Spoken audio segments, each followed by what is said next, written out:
ஓம் ஹ்ரீம் பைரவி க்ளௌம் ஹ்ரீம் ஸ்வாஹா. வணக்கம். இன்னைக்கு ராசி பலத்துக்கு போறதுக்கு முன்னாடி நான் சில விஷயங்கள் சொல்லணும். எப்படின்னா பாருங்க, நிறைய பேரோட பர்த் டீட்டெயில்ஸ் சரியா இருக்காது. டேட் ஆஃப் பர்த் மிஸ்டேக் இருக்கும், டைம் மிஸ்டேக்கா இருக்கும்.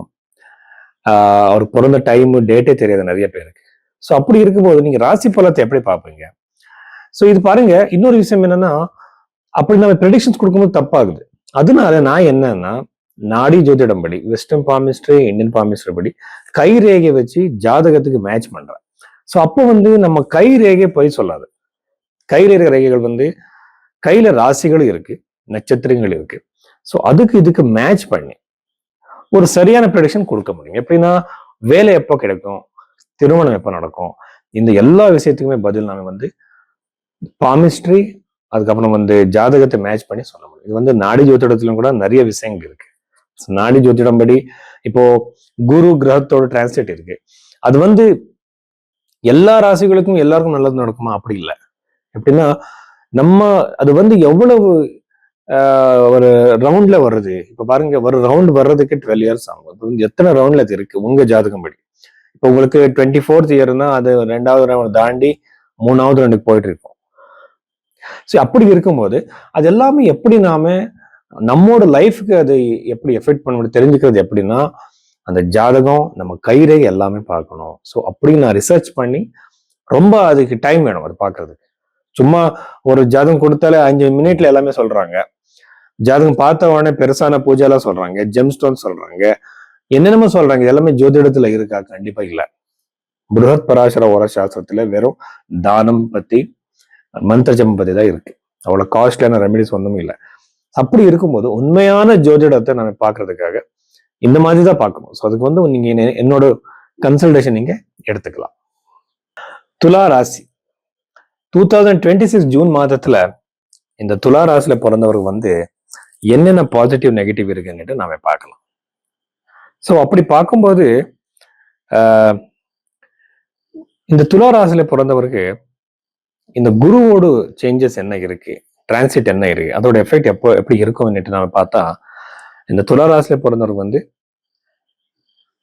செகண்ட் ஹவுஸை அது திருஷ்டி பண்ணது, தசம பாவத்தை ஆக்குபை பண்ணது இந்த குரு கிரகம். அப்படி அந்த குரு கிரகம் தசம பாவத்தை அதை ஆக்டிவேட் பண்ணும்போது, செகண்ட் ஹவுஸை ஆக்டிவேட் பண்ணும்போது, இது கரியர் விஷயத்துல விசாரமாக ரொம்ப ரொம்ப மிகப்பெரிய ஒரு ப்ரோக்ரஸ் இருக்கும் இந்த துலா ராசியில பிறந்தவர். எப்படின்னா, குரு சுபகாரகன். அந்த கிரகம் அந்த பிளேஸுக்கு வரும்போது கண்டிப்பா உங்க கரியர்ல ஏதோ ஒரு பெருசான மாற்றம் இருக்கும்.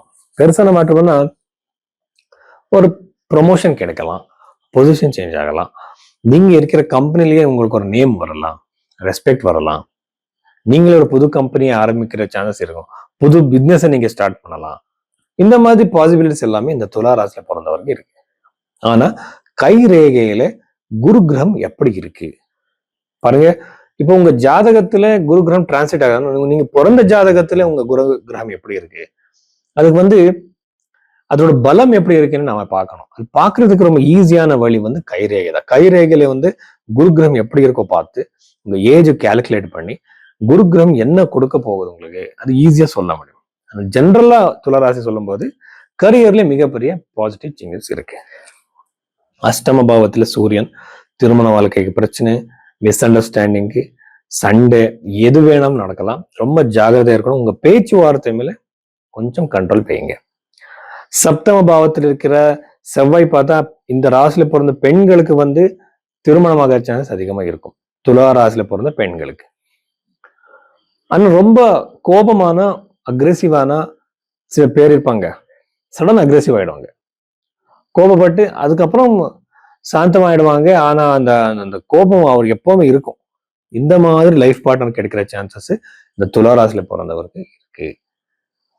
ஒருவேளை உங்களுக்கு கல்யாணம் ஆயிருக்குன்னு நினைச்சுக்கோங்க. அப்ப உங்க ஹஸ்பண்ட் இன்னி வரைக்கும் அவ்வளவு கோபப்படலை. இந்த டைம் பீரியட் அவர் கோபமா பிஹேவ் பண்ணுவாங்க. ஏதோ ஒரு மாற்றம் நீங்க ஃபீல் பண்ணுவாங்க. இந்த மாதிரி சேஞ்சஸ் எல்லாமே துளாராசில பிறந்தவருக்கு இருக்கு. பஞ்சம பாவத்துல ராகுனாலே உங்க குழந்தைகள் ஏதோ ஒரு தப்பான ஒரு வழியில போற சான்சஸ். அதுக்கு நீங்க பயப்படுறது வேணாம். அவருக்கு புரியுற மாதிரி சொல்லுங்க. நீங்க அப்படி நடந்துக்கோங்க. உங்க குழந்தை 6 மணிக்கு எழுந்துட்டு அது வேலை செய்யணும்னா நீங்களும் அந்த டைம்ல எழணும். அது விட்டுட்டு நீங்க அவருக்கு சும்மா சொன்னா அவர் யாரும் கேட்க மாட்டாங்க. ஸோ இந்த மாதிரி பஞ்சம பாவத்துல ராகு இருக்கிறதுனால உங்க